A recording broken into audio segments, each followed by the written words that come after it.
What's going on, everyone? Welcome to Movie Emporium's TV review of the Apple TV Plus original series, Murderbot Season 1. This will follow Episode 4, which is called Escape Velocity Protocol, and is once again directed by Fraser. Okay, ladies and gentlemen, I actually liked this episode a lot.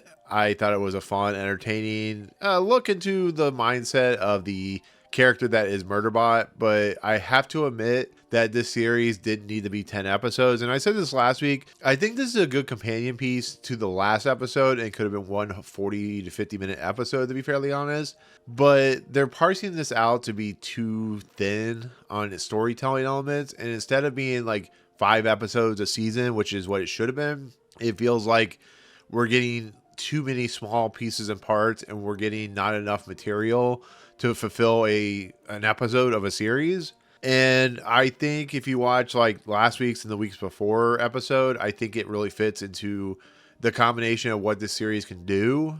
And I just think it's funny because this episode is so fun and entertaining and deals with Murderbot's situation of the simple fact that it can't, comprehend, and that it is a machine, and that it is something that is kind of struck between scenarios, and it's, being manipulated by this other sec unit or whatever unit. It's never fully explained what it is, but we're just going to say it's like a rival sec unit or something like that. That's what it seems like. He's implanted with that device that's going to download and basically corrupt his system and target this group. It sounds like there's competing companies. And this sec unit is out there to like kill a bunch of other companies, sec units and stuff like that, and other companies, mechanics and stuff like that. The company itself. So that's kind of what it feels like they're doing. And Murderbot, just kind of his narration about when he starts to become infected with whatever virus or command unit that he's being infected with, really is an interesting thing because it starts to see both sides of its world. It starts to be infected with the Century Moon TV series. We see, of course, John Cho come back and Clark Gregg. We see, of course, a lot of Jack McBrayer's character. I really love that they implemented Murderbot into the TV episode because it's very, very funny, and actually it plays into the scenario of like, how would Murderbot itself react to everything? And Jack McBrayer does a really nice job of just being freaked out because Murderbot is not doing his job, is not commanding the ship properly. And I love how it affects the world that is inhabiting with, of course, Mensa, and the nature of like they're trying to get away from this other rival sec unit or this other bad sec unit, and we're seeing Murderbot's like kind of world just being affected by the TV series and its unit. We see the downloading of like its material, and we see Murderbot just not know what to do. And I really appreciate that stuff. Like I said, if this had been combined with the last episode, I think this would have been a really good episode, in the simple fact that it would have been a very full episode, a very fun episode.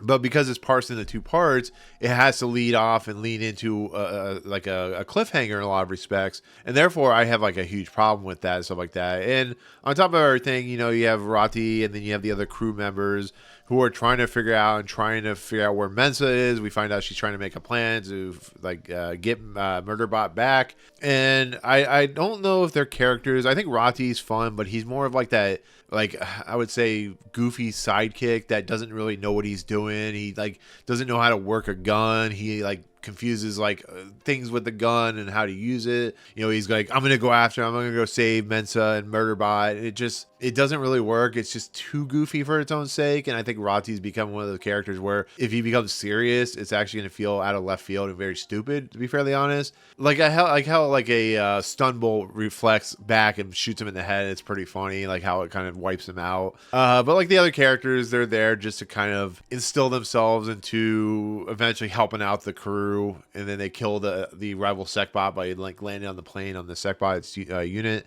But I mean, most of the stuff is just what's happening to Murderbot itself and how it's starting to like kind of be corrupted by this other situation, and it's trying to tell Mensa that it's having issues and it doesn't know what to do. And it really is funny. I love watching Alexander Skarsgård in this performance, as I said before, but there's just not enough there in this episode. There's just not enough to do in this episode. It feels like it's a chase sequence. It feels like them trying to escape.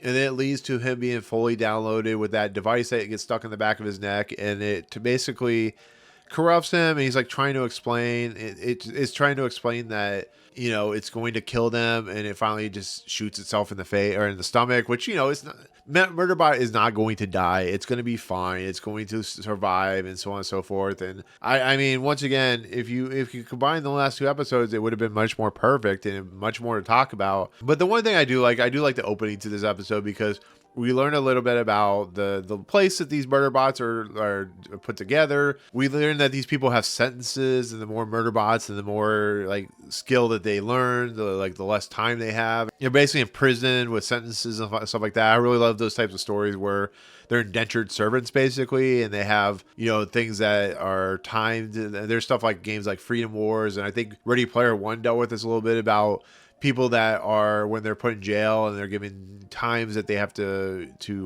like bring down, they have to do work and stuff like that. So I love it. I love the one lady telling the guys like, well, you know, it will come back and kill you. That's why all the murder bots are unique in their design and their look.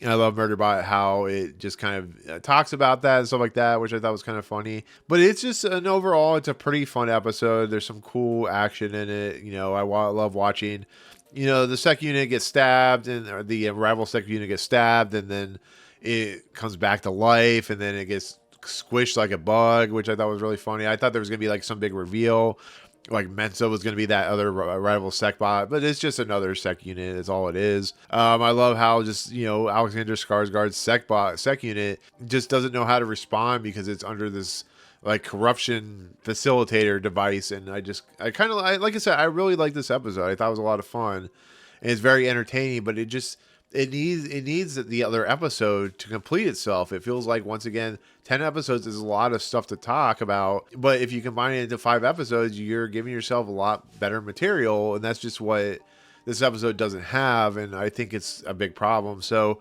with that said, I'm going to kind of end the review there. Once again, there is good stuff in here. There is fun stuff in here. There is entertaining stuff that Alexander Skarsgård's character of Murderbot is like commentating to the people, and then once again you see all the things that are happening. It's explained pretty well, and I think Paul and Chris Weitz do a pretty nice job of the kind of storytelling aspects. I just think it doesn't need to be 10 episodes. It doesn't need to be 22 minutes. It needs to be like 5 episodes at 45 minutes each. So therefore it moves in a much better pace, and it feels convoluted in a lot of respects. So I'm going to give this episode an 8 out of 10. I think it's really good. I think it's really entertaining.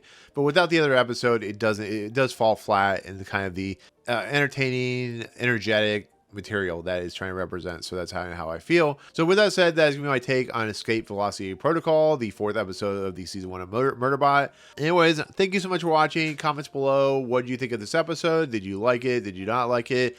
Do you agree with me that it should be like 5 episodes of 40 minutes apiece? Tell me what you think. So anyways, thank you so much. If you like what you see on this channel, hit the subscribe button to join Movie Emporium. Hit that notification bell at top to find what's coming in next. If you like this video, awesome. Hit that like button. And as always, we'll see you guys on the next video. Peace out, guys.